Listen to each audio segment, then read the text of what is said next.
It's summertime. The weather is beautiful, and most people would love to go swimming. But what if you're 13 years old, the granddaughter of an Olympic swimming champion, and you don't know how to swim? Welcome to Bella Vista and Beyond. I'm Nancy Noyes. My guest, Shayla Dugan's outstanding first novel, Learning to Swim, is all about that and so much more. Shayla has come all the way from Phoenix, Arizona to on our show today. It's such an honor to have you here, Shayla. Thanks for having me. Thank you for being here. Thank you. So, Shayla, I understand this is your first novel. What prompted you to write it? Well, I'd always wanted to be a writer, but I got married very young and had children very young. First generation to go to college. So my husband was a first responder. Oh. I really focused on getting a degree and something practical, in case I needed, something to fall back on. So I took writing courses off and on because it was just always a passion of mine. And in 2008, I took this class where you wrote a novel in a month. Wow. And it's based on National Novel Writing Month, NaNoWriMo. And so I took this class, and at the time, my friends and I were going through this kind of phase of our lives where we're like this sandwich generation. My dad had recently had a bypass and, that kind of stuff, and we still had children at home, so they call us the sandwich generation because we're trying to help our family, our parents and our children. And so I just came up with these quirky characters, and I thought, what if? And I wrote this novel, and in a month, and then I put it on a flash drive and stuck it in my desk drawer for many years. And I would pull it out and work on it occasionally, and finally in 2022 I got it together and finally put it up for submission. So, well, good for you. Yeah. I think that's just awesome. Yeah. So what prompted you to write the novel in terms of the characters? How did you get your ideas? The idea came, like I said, from talking with friends about the things we were going through. And then as a social worker in hospice, I worked with families from various backgrounds and various dynamics and relationships. And so when it came to creating this mother-daughter dynamic, what I typically found was there were mothers and daughters that were extremely close, and some that were very estranged. I am very close with my own mother. I'm very close with my own daughter. So as a writer, I kind of wanted to stretch myself and do it from a different standpoint. And so that's where we came up with this, the three women, and I thought it's really important.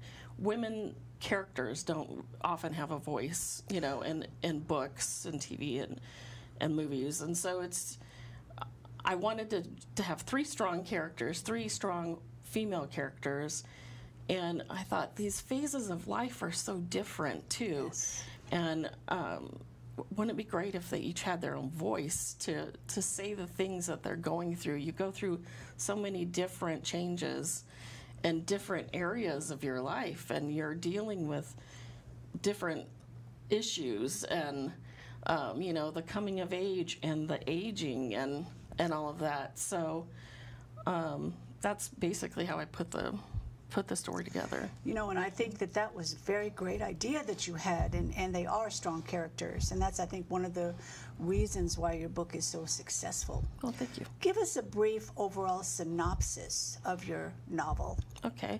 So the book is about a woman named Gabrielle. She kind of wakes up and realizes her life isn't going the way she expected it to be. She's in her late 30s, and things just aren't really panning out the way she wants them to. And she has this very difficult relationship with her mother. She was always very close to her father, and her father's passed away. And she's been living out of state. And she just decides, I'm just going to blow up my life. And she sells everything and takes her teenage daughter, and her mom's having a health issue where she's going to need some help with her recovery.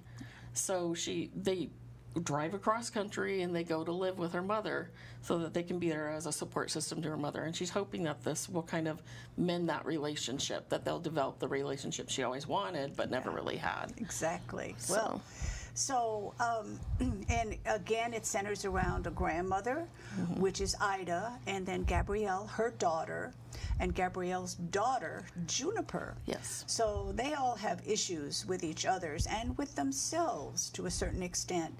So, you know, what is the situation exactly that Ida and Gabrielle face? Gabrielle and Ida, they love each other, but they just don't really understand each other. Yeah. Ida's very hard and a self-made woman. She's very competitive. She was a competitive Olympic swimmer who happens to smoke 2 packs of cigarettes a day. Wow.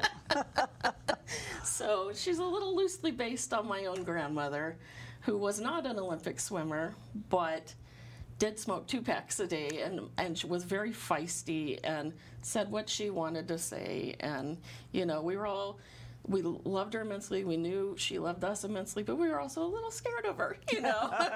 All 90 pounds of her. She was, you know, she was a force of nature.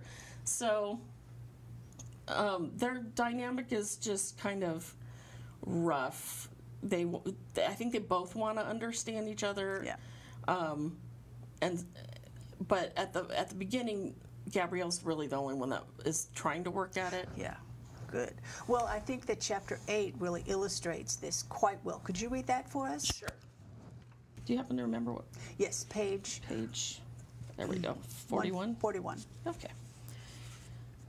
Ida sat in the passenger seat of her car and stewed. It wasn't so much that she felt guilty about hitting Gabby's car with a golf ball. After yesterday's lecture on smoking, hitting that golf ball sent the right message. I'm in charge, and I am still your mother.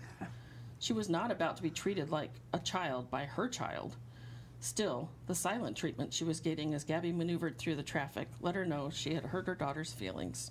She despised silence. It left too much time for thinking, which only led to other issues. And so she sat and stewed some more, trying to decide if an apology was necessary or if her daughter's feelings were just a casualty of her personal war for her independence. Unable to stand the quiet any longer, she found the strength to utter an apology. I didn't mean to hurt your feelings earlier. There, that was out of the way, and now she could enjoy her day. And what? And you're sorry? Okay, so technically Ida hadn't actually said the S word. But surely her daughter wasn't so dumb that she was unable to read through the lines and know that was Ida's intention. She acknowledged she had hurt her feelings for Cripe's sake. Ida found herself back to stewing. She clenched her jaw, pulled on the oxygen tube in her nose, causing her nostrils to itch. Maybe if I change the subject, we'll move beyond this ridiculousness, she thought. Do you have a tissue? Gabby reached into her purse and shoved the tissue in her face. Thank you. Sure. Once again, they drove in silence. Ida swore she could hear someone counting and was becoming annoyed with the squeaking of Gabby's hands kneading the steering wheel. Is that really necessary? Ida asked, and was startled when Gabby jerked the steering wheel to the right, slammed on the brakes, and came to a screeching halt at the side of the road. You know, Mother, I sold everything I had to buy that car and move out here to help you. My daughter left her friends and father. These weren't small sacrifices for us. What's your point, Gabrielle? Ida hated these types of conversations. What is it with this generation and their need to talk about feelings, she wondered, annoyed more than ever.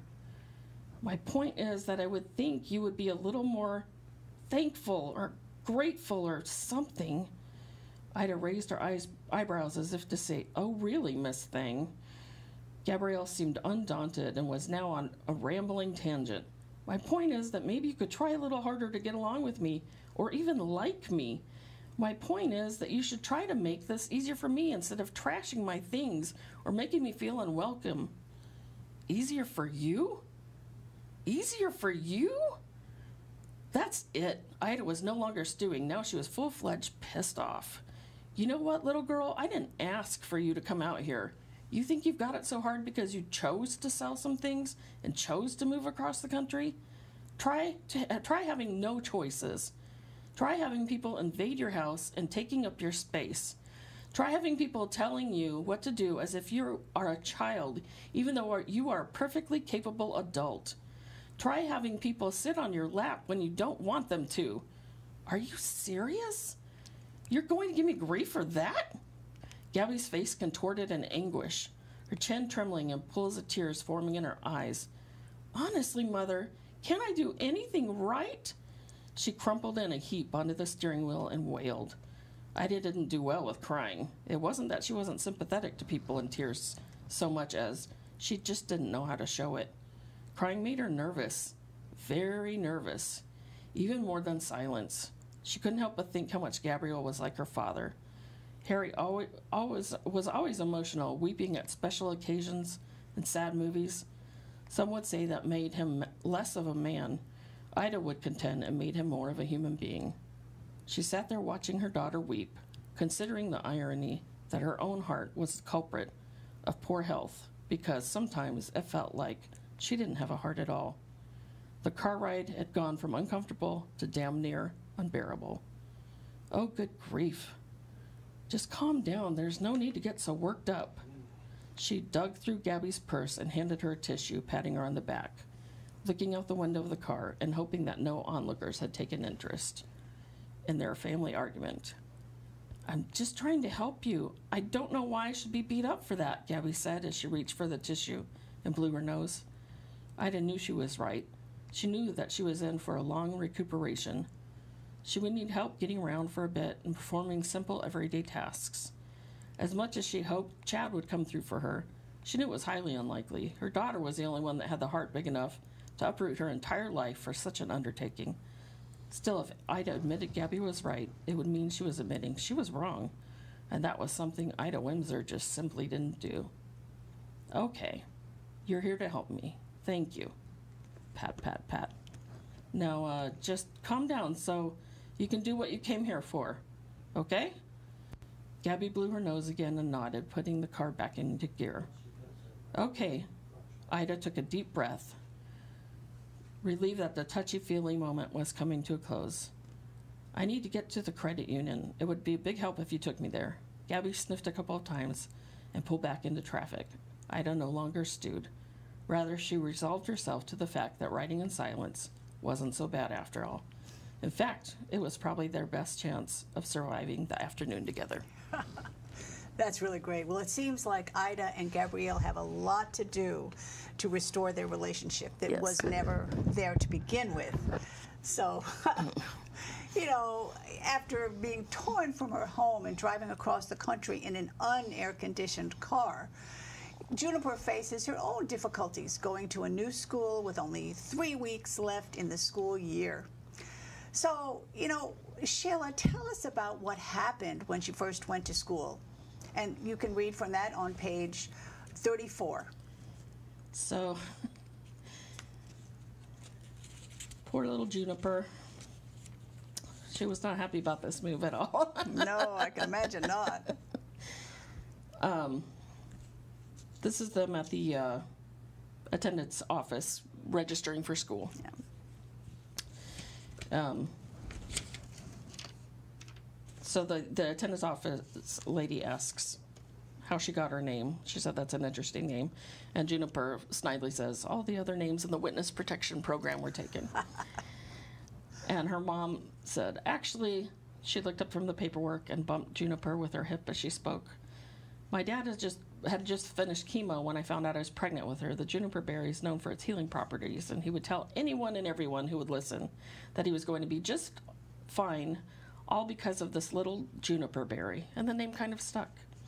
People were always curious to know how she got such an unusual name, and quite honestly, Juniper loved the story behind it, but still she couldn't help but be annoyed at her mother for sharing it today.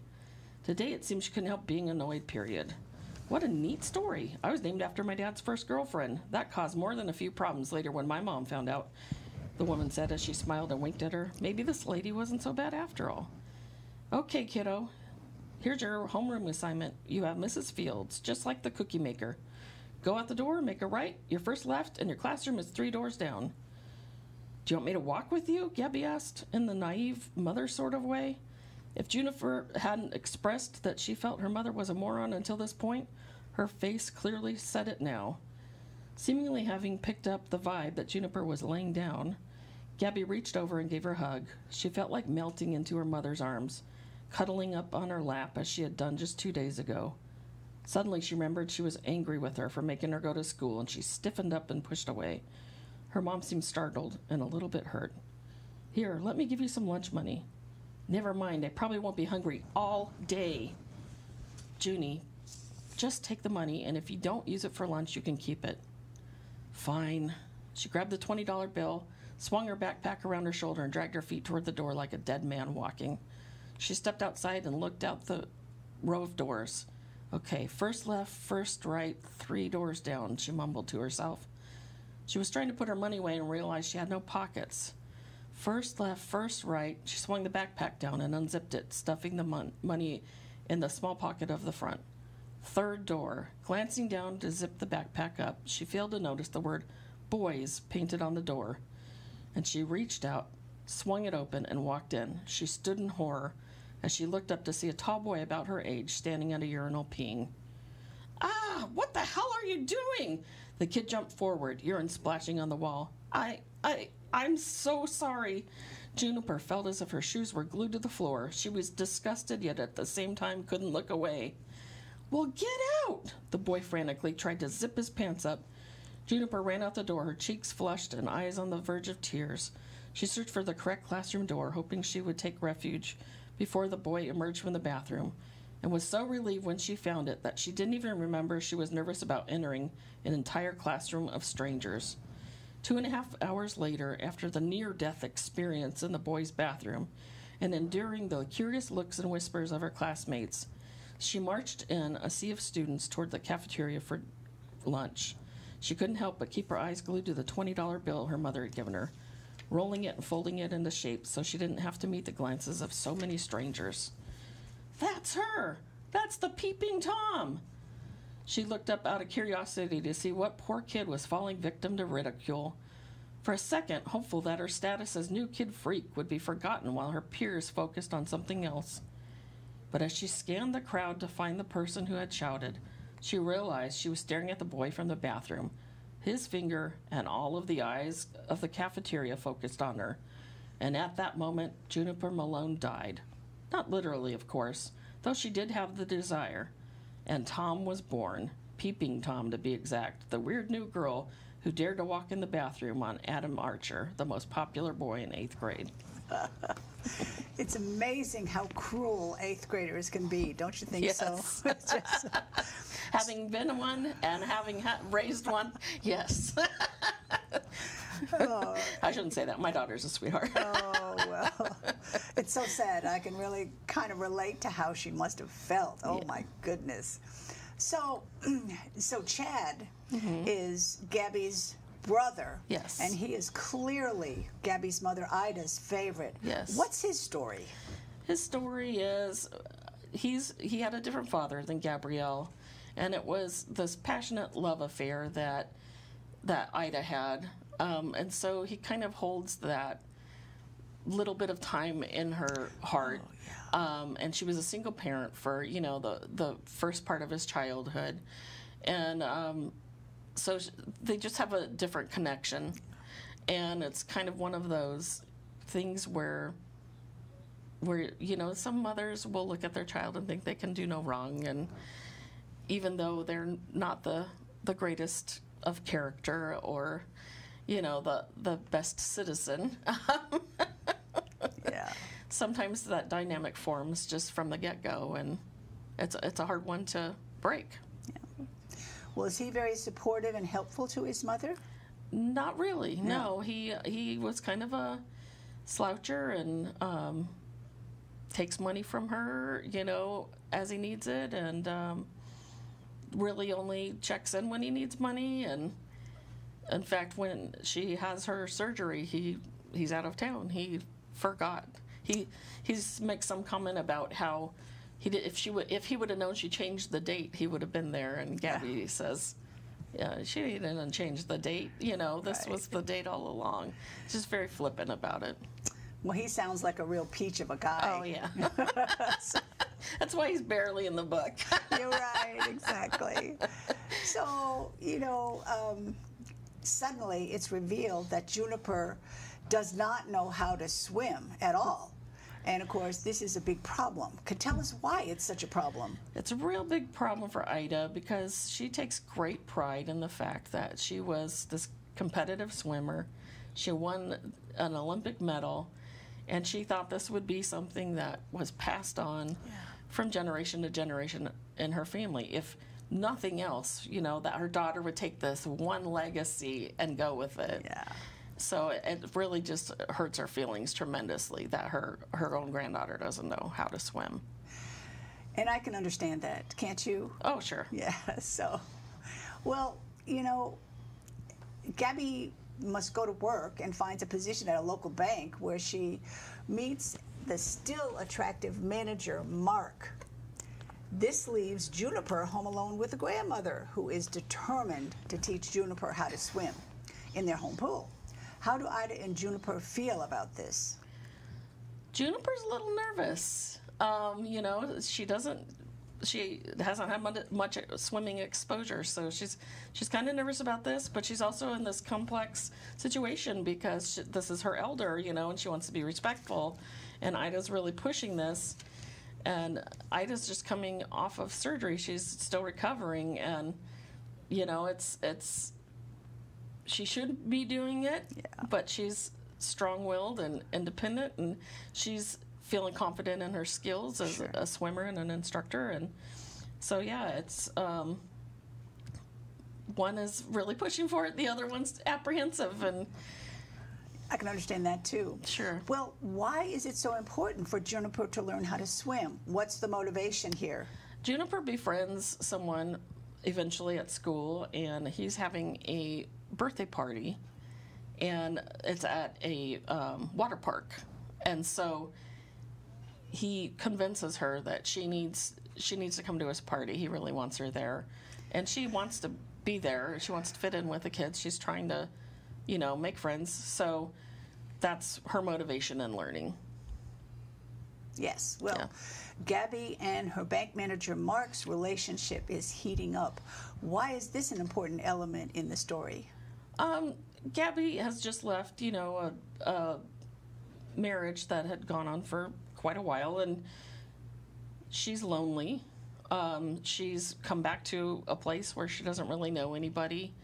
Mark is going through some similar circumstances. He's got a parent with Alzheimer's, you know, so he's living this sandwich generation kind of experience too, other than he doesn't have children, but the taking care of parent side.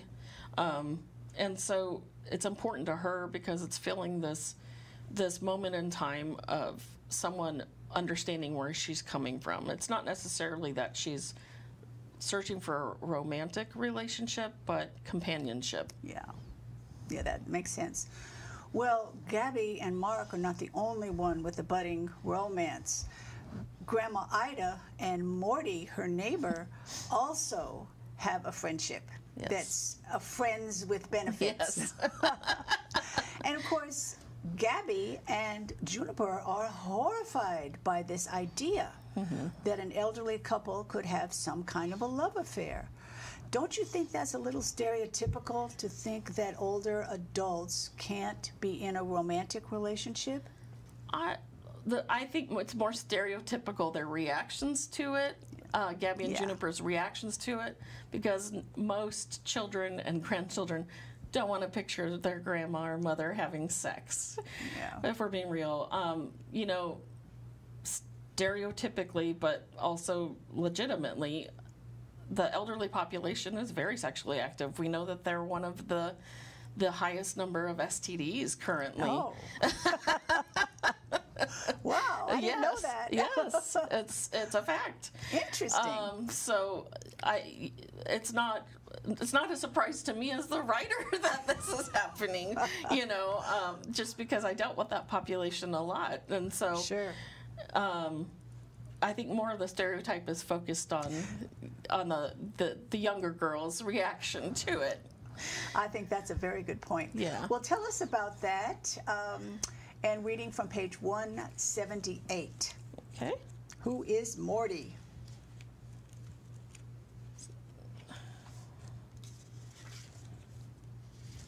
From 178? Or 176? 176, I'm sorry. That's okay. That's right. Okay, so Morty is a friend of Ida's, her friend with benefits. Yes. Gabby was skeptical that her mother would be so wise. Oh, really?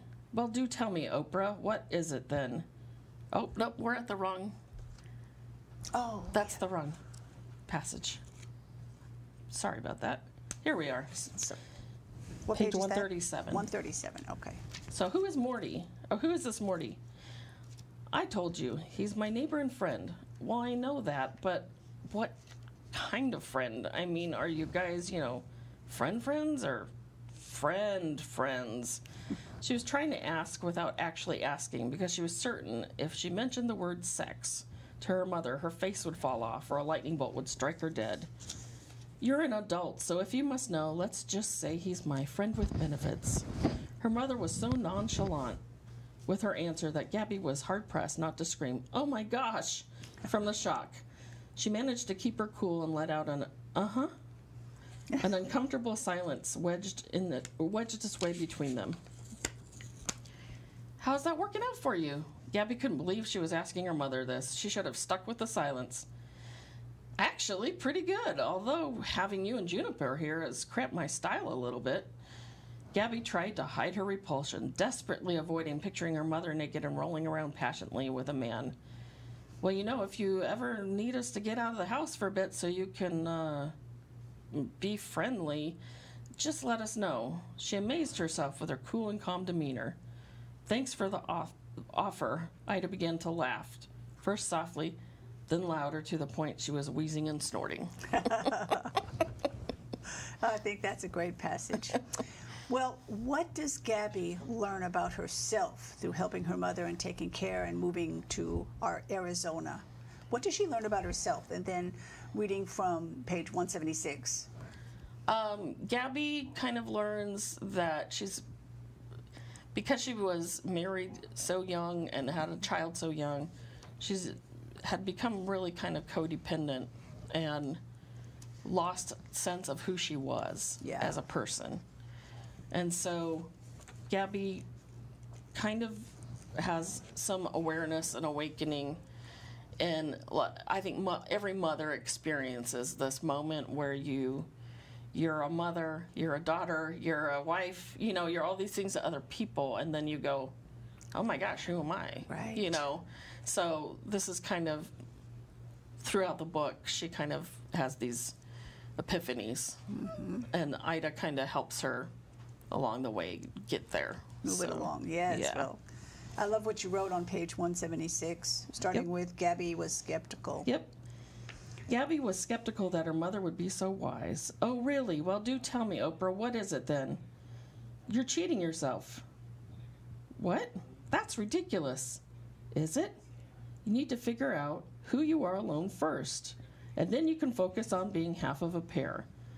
Like a pair of shoes. It takes one shoe plus one shoe to equal a pair, not two shoes to equal a shoe. You feel guilty because deep down you know you are cheating yourself by not taking time enough. Enough for what? Enough to figure out how to exist alone, how to be happy. We watch all these movies with themes that center around a woman's needs for a man to make them feel whole with taglines like, you complete me. That's crap. The truth is, Cookie, you just don't need another person to complete you. You are enough, just you. Gabby shrugged and shook her head. Ida reached down and held her face, lifting it to meet her gaze. You are enough. She bent down and gently kissed her on the forehead. I'm going to bed, Gab. Love you. Then continue on with what did it mean to be enough? What did it mean to be enough? And why couldn't she be enough and still be with someone else? Was her mother right about that?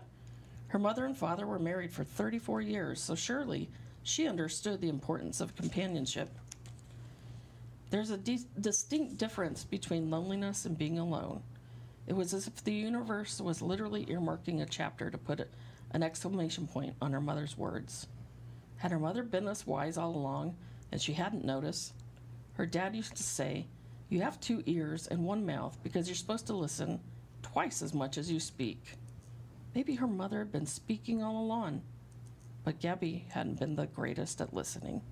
Yeah. I think that's quite a significant change in her personality, don't you, right there? Yes. So I have to ask, whatever happened to Mark? Mark was too needy. He was codependent. Yeah. And so as Gabby grew, she needed to move on beyond that. Mark's out there looking for some woman to make life better for him. Probably still. Well, good for him, I guess. So, well, congratulations for writing your first book, Shayla. I just think it's incredible. It's a wonderful story, and it's so well written. You did a marvelous job. Thank you. So, Thank really, you. really good. So, you had a special launch party for your book. Tell us about that. Typically, authors put together a launch party. Sometimes it's with people of the industry or whatever. So this was my family. I'm very close with my family, and so we had it at my mother-in-law's house. I didn't invite. That's my mom. She's very excited. That's my daughter and 4 of my grandkids. Hi, Luke, Ramona, Gabriel, and Tori. And Alex, my daughter. That's one of my forever friends. We've been friends since we were 15 years old. And those are my 3 children, Alex, Caleb, and Josiah. They were at my launch party. And this is from Where I Left Off podcast. The person that runs at Kristen Balls, she did the picture with my book. She's a Bookstagram person, a very enthusiastic reader, so. Well, did you self-publish your novel, or did you have an agency that did it for you? I went through a publisher. It's a small press. I was her first fiction. Oh. She's previously published poetry. Okay. So, small press in the Pacific Northwest. Wow. Called Egret Lake Books. So. Well, I bet she was thrilled to have your novel. Yeah. So this is really great. So where can people buy your book? The book's available on Amazon, Barnes & Noble. If they have a favorite independent bookstore, they can go there and ask them to order it for them. Excellent. Yes. Well, that's really good news. So what advice would you give to prospective authors that might like to write their own first book? Stick with it. You're never too old. Yeah. The only thing you have is time. If I'm turning 53 in a few days, and I just published my first novel, so you still have time. Keep at it, and you'll have moments of writer's block and all of that. Just stick with it and try to get it done. Reach out to other authors and writers. They want to help you succeed too. We're a community. We like talking to each other. We like seeing people. We like seeing it happen for people to get published, and they'll be some of your best cheerleaders. Oh, that's awesome. Yep. So is there anything else that you would like to add? Some of the reviews that have come back, which overwhelmingly most of the reviews have been positive. Yeah. Which warms my heart. Of course it does. But there have been some suggestions that this would be a good book club read. Yeah, I think so too. So, if anyone is interested in doing book club, I'd be more than happy to do a Zoom with them, have an author discussion. You can hit me up on social media or through my website. Excellent. Well, that is great. So what about your husband's T-shirt that he has? So, as I said, my husband's a former first responder, and he works a second job. He retired from that. He suffered an injury. So he works a second job, so we have health benefits. Yeah. He wanted me to have my time to pursue my writing career. So I joked with him, if I could sell 100,000 books, he could retire. So he said, if you make me a shirt, I'll wear it everywhere. And so I made him this shirt, and when he wore it on the plane yesterday, he wore it in the airport, and he got stopped so many times. People were taking pictures of it and asking about the book. So it's been really a great tool. I think I need to make some for the whole family. Why not? I just think it's terrific. I love that shot. And he looked so happy, too. Well, I would really like to thank Shayla Dugan for coming all the way from Phoenix, Arizona to discuss her wonderful book, Learning to Swim. It's definitely really good, and it's worth the read. It was a pleasure talking with you today, Shayla. It was just wonderful. Thank you for having me. Join us next time for another exciting edition of Bella Vista and Beyond. It's taped every second Wednesday of the month. Remember, you can always watch it on YouTube at any time of the day or night. Simply go to YouTube, select Bella Vista Community Television, then search Bella Vista and Beyond.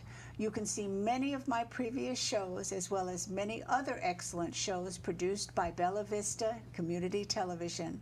For Bella Vista and Beyond, I'm Nancy Noyes. Keep believing.